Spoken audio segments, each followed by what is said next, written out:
Bonjour Fred. Bonjour Dominique. Donc nous sommes à Auxerre Festin d'Angoulême édition 2023 et ravi de te revoir parce que bon on se connaît aussi depuis un certain temps. Ça fait un bout de temps, oui. Voilà, parce Bon, que les années commencent ah oui, à à peser lourd. s'aligner. Et donc ravi de te revoir et tu dédicaces à Auxerre Festin d'Angoulême. Donc est-ce que tu peux déjà nous parler de tes nouveautés que tu es en train de dédicacer? Alors il y a deux livres. Donc le premier c'est Quand toutes les Quand feuilles toutes les seront feuilles de tombées. ton arbre sont tombées. Ça c'est avec les éditions Saperlif Popette. Donc c'est un petit livre jeunesse qui est pour les enfants à peu près de 5-6 ans. Ouais. Et qui raconte l'histoire d'une petite fille qui est impatiente d'être à Noël. Et sa maman lui a dit ça sera Noël quand la dernière feuille de l'arbre sera tombée. Donc elle passe son temps à observer l'arbre, à surveiller, à compter les feuilles, quitte à même en arracher pour que ça aille un peu plus vite. Donc c'est un album qui est tout doux, qui est tout, qui a Oui, ça a l'air très poétique. voilà, une petite touche un peu poétique, qui est vraiment avec une belle petite leçon sur la patience, sur le temps qui passe et tout. C'est vraiment très bien. Donc ça a été fait avec. Avec Olivier Leduc, qui est donc aussi l'éditeur D'accord. du petit livre. Les éditions Saperlif Popette ont déjà une bonne vingtaine d'albums à peu près. Bien. Et D'albums jeunesse ou d'albums. c'est surtout des albums jeunesse. En fait. Oui, c'est pas des albums BD. Non, non, non. C'est vraiment du livre, tu vois, c'est. Ouais, je passe vite fait, mais tu vois, c'est du Oui, livre oui. illustré quoi. Le texte avec les. Bien sûr. Donc l'objectif en effet c'est à la fois de toucher un jeune lectorat mais sur des questions un petit peu de la société mais sans forcément être trop lourd quoi. Tu vois, ça va être soit sur soi-même, soit aussi des comportements par rapport à. Il a fait d'autres albums sur la guerre, sur ces choses-là. D'accord. Donc voilà, c'est un petit peu le fond moralisateur entre guillemets de la collection. Et on peut les trouver où? Alors, que c'est important. Saperlif Popette, on peut les trouver. C'est quand même un tout petit éditeur, donc on peut les trouver dans la région. Alors moi, j'habite à Cherbourg depuis quelques années. Donc dans la région de Cherbourg. Voilà. Donc Pas dans la région d'Auxerre. Dans le Haut-Cotentin, on va dire. Oui. Et puis autrement, il y a le site. Alors, j'ai pas l'adresse du site. Oui, il doit y avoir si on met Saperlipopette dans Google, ça doit y aller. Ouais, ça pourra se trouver facilement. Hein. D'accord. Je me demande si, Et donc du coup, donc il y a cette sortie qui est sortie en septembre. Oui. Et puis autrement, en novembre, j'ai fait quelques pages dans le collectif sur les Pink Floyd, pour les éditions Petit à Petit. D'accord. Tu peux nous montrer un petit peu ce que tu as fait dedans? Que... Là, je sais plus, je crois que c'est vers la fin. Un truc de genre 145. Ah, ton voisin a l'air de connaître la page par cœur. Mieux renseigné que moi. Le voisin, c'est Romain Gondy, hein, déjà passé sur la chaîne. Donc ça, tu vois, j'ai fait. En fait, il y avait 5 pages à faire sur.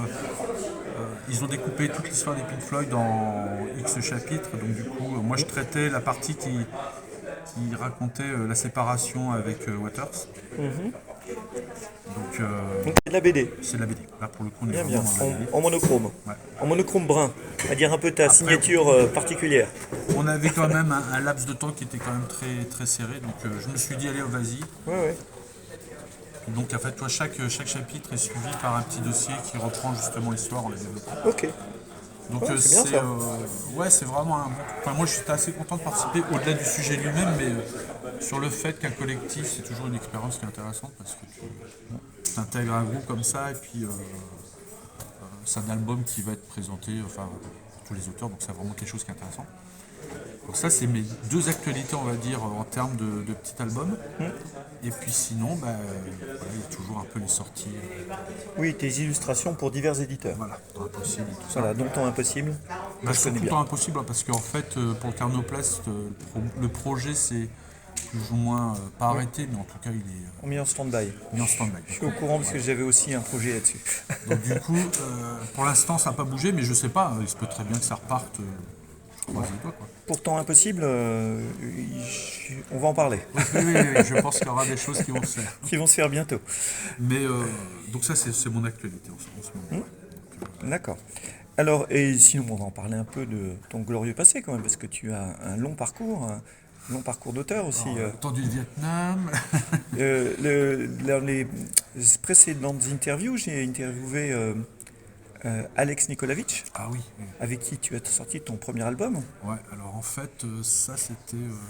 Bon, parce qu'en fait, à la base, je fais partie de l'équipe de CEMIC Oui. à la fin 90, début 2000.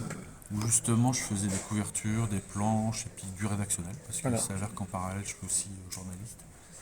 Et du coup, au sein de cette équipe-là, j'avais rencontré Alex Nikolievich qui faisait de la traduction, je crois, à l'époque, Oui. et qui avait des envies de scénario. Donc on a sorti un petit volume tous les deux qui s'appelle Alcheringa, qui est Oui. sorti en 2000 chez La Cafetière. Mm. Et donc du coup, bon, ensuite moi après j'ai bossé un petit peu pour Dargo sur un projet qui s'appelle l'Académie des Glaces. Et oui, issu des romans du même nom, de G.J. Arnaud. Arnaud, ouais. Et puis bon, bah après, moi j'ai développé mon activité d'illustrateur surtout. Oui. Donc j'ai fait pas mal de pubs. Bah, tu as fait aussi des albums avec Sandra Mani. Oui, mais justement, ça c'est. Oui. Y venir, Ah oui, d'accord. Ok, j'allais y oui, venir oui, dans le vas-y, sens où, déroule. justement, en effet, moi j'ai plutôt axé sur l'illustration pendant un temps. Et à un moment donné, par le biais d'un ami commun, je suis rentré en contact avec Sandra Mani qui voulait justement adapter des légendes du Morvan qu'elle avait écrites, enfin qu'elle avait rassemblées pour ensuite les réécrire un peu à sa façon. Et donc on a fait un album justement avec Romain. Qui est toujours à côté. Bon, il est en train de gribouiller, mais on lui pardonne parce qu'apparemment c'est ce qu'on lui a demandé. Et du coup, l'album est sorti, si je me souviens bien, en 92. 2015, 15 ou 16, je sais. Et puis, Oui, dans ces eaux-là, oui, effectivement. Ça doit être 2007. enfin, bon, la date précise. Alors là, Romain il triche parce que du coup il va être sur 2 vidéos. C'est Je bon- dis plus rien. Non, mais c'est pour ça qu'il Non, a voulu non, que pas je de sois là en souci. fait. Hein. Je surveille. Et donc voilà, en fait, ça a permis un petit peu de redécoller les choses, Oui, donc c'est un album qui a été dessiné à deux. à deux mains. Ouais. Voilà, En fait, c'est ça. on avait peut-être on avait une dizaine de chapitres. Et bah on n'a pas 5-5 quoi. Donc on s'est fait. Bon, les séparer, là aussi les délais étaient hyper short. Mais bon, ça nous a permis surtout, bah, moi ça m'a permis de rencontrer simplement Sandra qui est Romain. Et puis après de rebondir sur des choses parce que je pense aussi que c'est à cette époque-là qu'on a plus travaillé aussi sur le temps impossible. Oui. Ça a un petit peu plus été, avant j'avais fait 2 ou 3 couvertures voilà, mais voilà, à partir de là il y a quand même l'activité s'est un petit peu plus développée. Donc moi mon activité d'illustrateur a pris De l'ampleur. de l'ampleur par rapport à ça quoi. Et puis bon moi j'ai fait pas mal de choses alimentaires parce que voilà quoi. Donc du coup Parce qu'il faut manger. j'ai fait du dessin médical notamment, j'ai fait des fiches techniques pour des choses comme Nestlé, etc. Donc bon, c'est de la com. Oui, oui. Et là, donc je reviens sur de la BD, je reviens sur de l'illustration, et puis je suis en train de développer des projets vraiment où j'ai un peu plus envie de faire des choses personnelles. Quoi. Donc Enfin, c'est bien. C'est bien. Parce que, là, j'ai un petit peu plus envie. Quoi. Donc, oui, et puis tu as le talent pour ça. Donc, et puis c'est marrant ce que j'ai montré hier. Les gens regardaient les illustrations. Et je dis, ben ça c'est Fred Grégo, c'est Fred Grégo, c'est Fred Grégo. Je dis, bah, c'est bizarre, c'est pas le même style. ouais. Alors ça, c'est un truc auquel moi Enfin, moi j'y tiens à ça. Ouais. Dans le sens où en effet, de pouvoir avoir des écritures différentes, c'est... ça permet un peu de pouvoir s'attaquer à des univers complètement différents, de pouvoir travailler des ambiances sans forcément devoir répéter les mêmes choses tout le temps. Oui, oui, et puis ça permet aussi d'avoir un spectre plus large sur ce que tu es capable de faire. Ouais. Non, non, mais c'est. Toi, ça me permet de faire un truc à la jeunesse, et puis après de faire un truc sur les flags et tout en faisant de la SF. Voilà, on est dans des écritures qui sont différentes, dans des volontés différentes aussi, et ça, c'est ce qui me plaît en fait. C'est pour ça que je suis peut-être plus dans l'illustration que dans la BD. Alors, je vois aussi que tu as sous le coude un tiré du 6, on va en parler un petit peu, parce qu'on est quand même aussi à Feston d'Angoulême. Bah, tiré du 6, en fait, même si je suis plus dans la région, même ça fait même longtemps parce que sur Auxerre je suis parti en 97. Mais j'ai gardé des liens, puis le fait justement d'avoir tissé une amitié avec Romain pour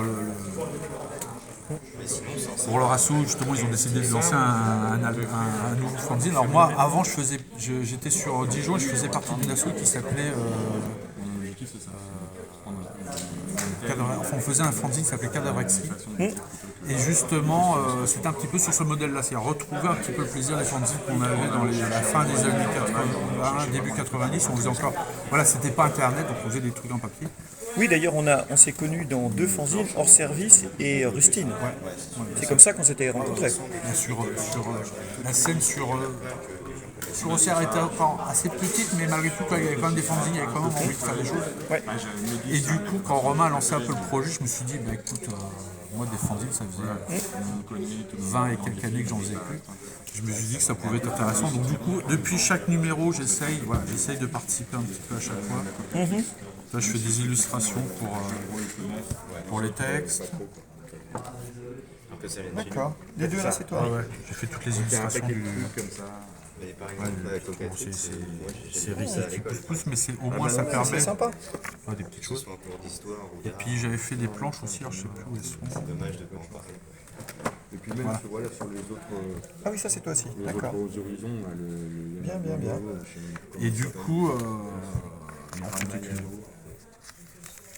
chez les abrutis et tout ça, et donc ça me fait garder un petit peu le pied là-dessus. C'est-à-dire que c'est pas nécessaire, je suis vraiment pas du tout obligé de faire des trucs comme ça. Mais ça me fait plaisir de participer à cette dynamique en fait, tout simplement. Et donc, et tes projets? La suite? Mon projet actuel, je suis en train de travailler sur mon projet BD.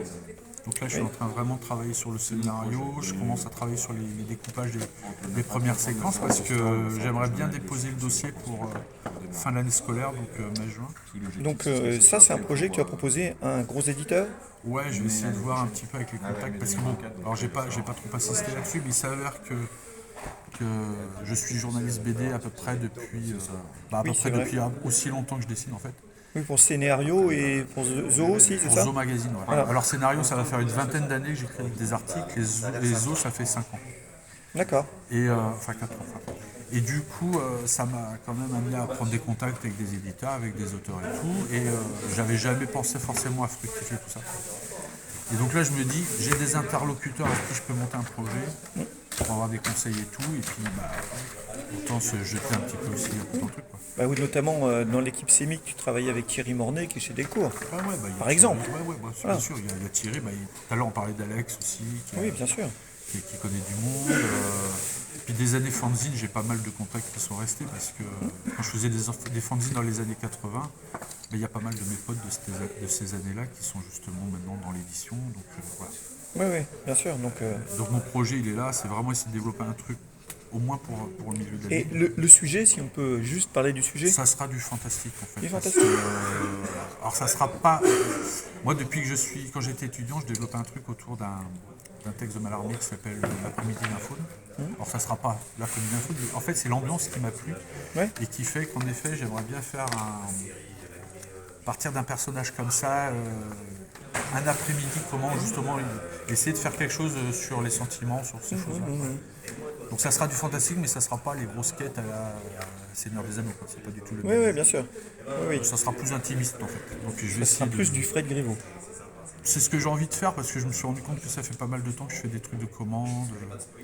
Et que là j'ai envie de faire un truc qui me plaît à moi, quoi. Donc, Non, parce que, pour tout dire, parmi la faune des dessinateurs, je dis gentiment, hein, c'est pas du tout péjoratif, tu es assez atypique. Parce que la plupart des dessinateurs sont pas versés dans la lecture des livres sans images la plupart du temps, alors que toi, tu es comme le seul gars que je connaisse qui lise du James Joyce. ouais, mais après ça, si tu veux, c'est rigolo parce que j'avais une conversation avec un copain qui s'étonnait, il me disait mais t'as fait des études de lettres. En fait, c'est ma passion. Oui, justement, fait que du c'est ce coup, qui est atypique chez toi. Puis j'aimerais bien lire ça, ces choses. Si tu veux, pas sans forcément tomber dans l'adaptation, mais j'aimerais bien essayer de faire en sorte que ces univers littéraires et puis graphiques puissent un petit peu à un moment donné se rejoindre sur des choses.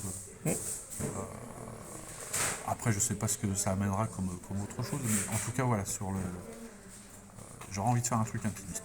C'est vraiment quelque chose qui me trotte dans la tête depuis un bout de temps et qui sorte un petit peu de ce qu'on me demande de faire, en fait, tout simplement. Très bien. Mais écoute, de toute façon, je suivrai ça avec attention, comme chaque fois. Et puis à une prochaine fois. À bientôt. Avec grand plaisir. Allez, salut Fred. À bientôt.